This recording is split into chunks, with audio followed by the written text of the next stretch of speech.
రేపు ఏపీ మంత్రివర్గ సమావేశం జరగనుంది. అమరావతిలోని సచివాలయంలో ఉదయం 11 గంటలకు సీఎం చంద్రబాబు అధ్యక్షతన కేబినెట్ సమావేశం కాబోతోంది. సిఆర్డీఏ అథారిటీలో ఆమోదించిన వాటిపై చర్చించి కేబినెట్ ఆమోదం తెలపనుంది. అమరావతి నిర్మాణం కోసం అవసరమైన నిధులు సమీకరించుకునేందుకు సిఆర్డీఏ కమిషనర్ కు కేబినెట్ అనుమతి ఇవ్వనుంది. అలాగే కొత్త అసెంబ్లీ, కొత్త హైకోర్టు భవనాల టెండర్లకు కేబినెట్ ఆమోదం తెలపనుంది. కొత్తగా 30,667 కోట్ల రూపాయల పెట్టుబడులు, 32,133 ఉద్యోగాలు వచ్చేటువంటి ప్రతిపాదనలకు కేబినెట్ ఆమోదం తెలపనుంది. అలాగే ఐటీ కంపెనీలకు నామమాత్రపు ధరకే భూ కేటాయింపులకు కూడా కేబినెట్ గ్రీన్ సిగ్నల్ ఇవ్వనుంది.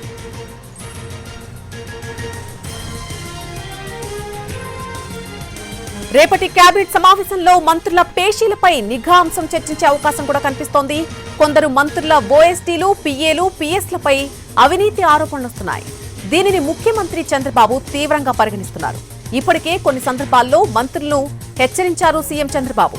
తాజాగా ఇంటెలిజెన్స్ నివేదిక ఇచ్చింది. దీంతో మంత్రి కొల్లు రవీంద్ర ఓఎస్డీపై చర్యలు తీసుకున్నారు. అలాగే హోంమంత్రి అనిత గతంలో తన ప్రైవేట్ అసిస్టెంట్ ను తొలగించారు. మరికొందరు మంత్రుల ఓఎస్డీలపైన తీవ్రమైనటువంటి ఆరోపణలు వస్తున్నాయి. ముఖ్యమంత్రి హెచ్చరిస్తున్నా వాళ్ల వైఖరిలో మార్పు రావడం లేదు. కేబినెట్ సమావేశంలో ఈ అంశాలపై చర్చించబోతున్నట్టుగా తెలుస్తోంది.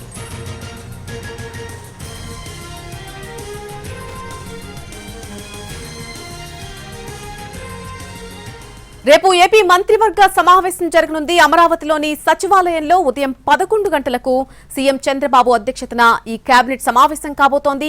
ఈ సమావేశానికి సంబంధించి పూర్తి అప్డేట్స్ మా ప్రతినిధి ప్రసన్న అందిస్తారు. ప్రసన్న, రేపు 11 గంటలకు జరిగేటువంటి సమావేశంలో ప్రధానంగా ఏ అంశాలు చర్చకొచ్చే అవకాశం కనిపిస్తోంది?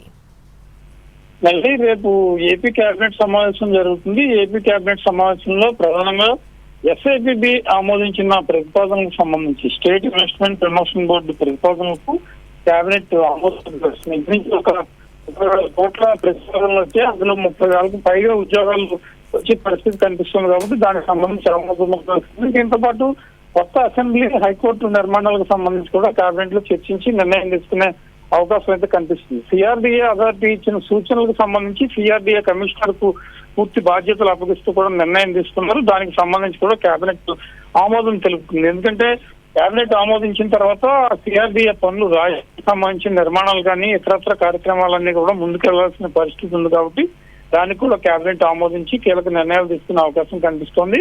కొన్ని ల్యాండ్స్ అలాట్మెంట్ కి సంబంధించి కొన్ని సంస్థలకు భూ కేటాయింపులు జరిగే పరిస్థితి కూడా కనిపిస్తుంది. కాబట్టి ఎందుకంటే రాష్ట్రంలో పెట్టుబడులు, పారిశ్రామికీకరణ దృష్టిలో పెట్టుకుని భూ కేటాయింపులు చేయాలి. దీని మీద ప్రధానంగా కేబినెట్ నిర్ణయం తీసుకునే అవకాశం ఉంది. ఇంకోటి ఏంటంటే మే నెలలో తల్లికి వందనం, అన్నదాత సుఖీభావ ఈ 2 సంక్షేమ పథకాలు ప్రారంభించాలని ప్రభుత్వం భావిస్తోంది.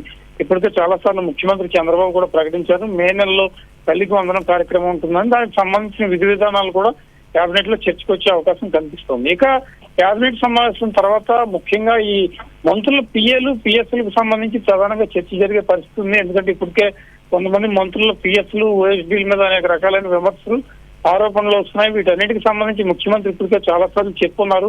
ఆల్రెడీ మొన్న కొల్లు రవీంద్ర ఓఎస్డీ మీద చర్యలు తీసుకోవడం కూడా జరిగింది. ఇంకా ఒకరిద్దరు మంత్రుల మీద ఓఎస్డీ, పిఎస్ల మీద చర్యలు తీసుకోవాలన్నా కూడా పెండింగ్ లో ఉన్న పరిస్థితి కనిపిస్తుంది. కాబట్టి దానికి సంబంధించి ఎలాంటి నిర్ణయాలు తీసుకోవాలి, ఓఎస్డీ, పిఎస్ల రిక్రూట్మెంట్ లో చాలా జాగ్రత్తగా వ్యవహరించాలి.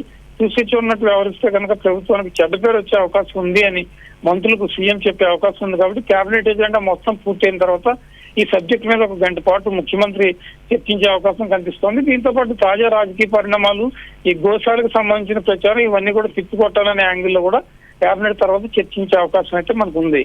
Nalini. Right Prasanna, thank you for the update.